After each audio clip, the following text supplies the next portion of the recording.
नमस्कार भाइयों, feel relaxed YouTube channel में आप सभी का स्वागत है। कृपया वीडियो देखने से पहले चैनल को सब्सक्राइब जरूर करें। जय श्रीमद् भगवद गीता अध्याय 2 सांख्य योग के बारे में। अध्याय 2 को सांख्य योग कहा जाता है, जिसमें भगवान श्री कृष्ण अर्जुन को ज्ञान और कर्म का सिद्धांत सिखाते हैं। यह अध्याय गीता का सबसे महत्वपूर्ण हिस्सा है, क्योंकि इसमें आत्मा, धर्म, कर्म और जीवन के मूलभूत सिद्धांतों को विस्तार से समझाया गया है। प्रारंभिक पृष्ठभूमि। इस अध्याय की शुरुआत युद्ध के मैदान में अर्जुन की मानसिक स्थिति से होती है। अर्जुन अपने परिजनों, गुरुओं और मित्रों के खिलाफ युद्ध करने की स्थिति में दुविधा में है।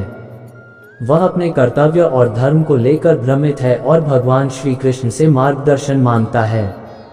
अर्जुन का मोह। अर्जुन अपने कर्तव्य से विमुख हो जाता है और कहता है कि वह युद्ध नहीं करना चाहता।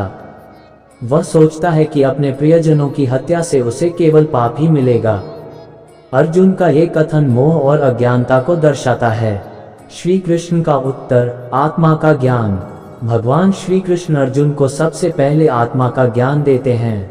वे कहते हैं, 1. आत्मा अमर है, आत्मा न कभी जन्म लेती है और न ही मरती है। शरीर नश्वर है, लेकिन आत्मा शाश्वत और अजर अमर है। न जायते म्रियते व कदाचिन नायम भूत्वा भविता व न भूयः। 2. जीवन और मृत्यु का चक्र। जैसे पुराने कपड़े बदलकर नए कपड़े धारण किए जाते हैं, वैसे ही आत्मा पुराने शरीर को त्याग कर नया शरीर धारण करती है। मृत्यु केवल शरीर की होती है, आत्मा का कभी नाश नहीं होता। वासांसी जीर्णानि यथा विहाय नवीनानि गृह्णाति नरोप्राणि। 3. मोह और अज्ञान का त्याग। श्री कृष्ण अर्जुन को समझाते हैं कि मोह और दुख अज्ञानता से उत्पन्न होते हैं। मनुष्य को मोह और अपनेपन से ऊपर उठकर अपना कर्तव्य निभाना चाहिए। कर्तव्य और धर्म, स्वधर्म। श्री कृष्ण कहते हैं कि हर व्यक्ति का अपना धर्म और कर्तव्य है। अर्जुन एक क्षत्रिय है और उसका धर्म धर्मयुद्ध में लड़ना है। वे कहते हैं, स्वधर्म पालन से मुक्ति। अगर अर्जुन युद्ध से पीछे हटेगा तो यह न केवल उसके स्वधर्म का त्याग होगा, बल्कि यह कायरता भी होगी। युद्ध में मरण भी क्षत्रिय के लिए मोक्ष का मार्ग है। फल की चिंता न करें। श्री कृष्ण कर्मयोग का सिद्धांत देते हैं। कर्मण्येवाधिकारस्ते मा फलेषु कदाचन। अर्थात मनुष्य को केवल कर्म करना चाहिए, उसके फल की चिंता नहीं करनी चाहिए। स्थित प्रज्ञ की स्थिति। भगवान श्री कृष्ण अर्जुन को स्थित प्रज्ञ व्यक्ति की विशेषताओं को समझाते हैं। स्थित प्रज्ञ वह व्यक्ति है जो सुख दुख, लाभ हानि और जीत हार में समान भाव रखता है। ऐसा व्यक्ति कभी विचलित नहीं होता और सदा आत्मा के ज्ञान में स्थित रहता है। दुखेष्वनुद्विग्नम न सुखेषु विगत स्पृहा। राग द्वेष का त्याग। स्थित प्रज्ञ व्यक्ति राग, अत्यधिक आसक्ति और द्वेष, घृणा से मुक्त होता है।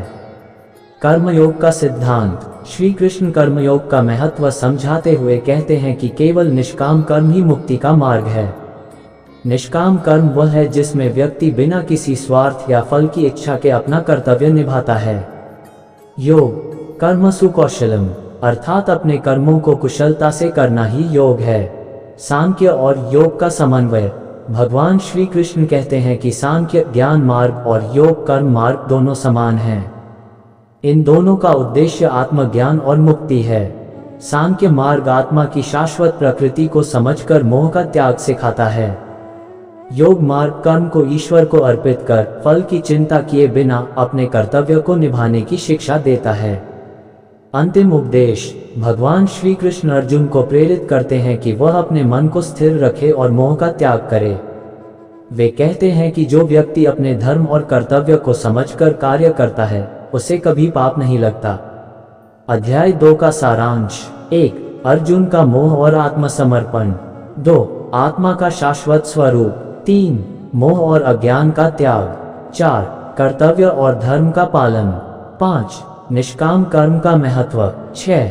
स्थित प्रज्ञ की स्थिति। अध्याय 2 में भगवान श्री कृष्ण ने अर्जुन को जीवन का गूढ़ रहस्य समझाते हुए ये संदेश दिया कि आत्मा अमर है, मनुष्य को अपने कर्तव्यों का पालन करना चाहिए और जीवन में मोह, अज्ञानता तथा आसक्ति का त्याग करना चाहिए। यह अध्याय कर्मयोग, ज्ञान योग और धर्म के सही अर्थ को समझाने का एक अद्भुत मार्गदर्शन है। जय श्री कृष्ण। जय श्री राधा हरिवंश। पूरा पूरा वीडियो देखने के लिए बहुत बहुत धन्यवाद। आपका दिन शुभ हो। चैनल को सब्सक्राइब जरूर करें। जय श्री राम।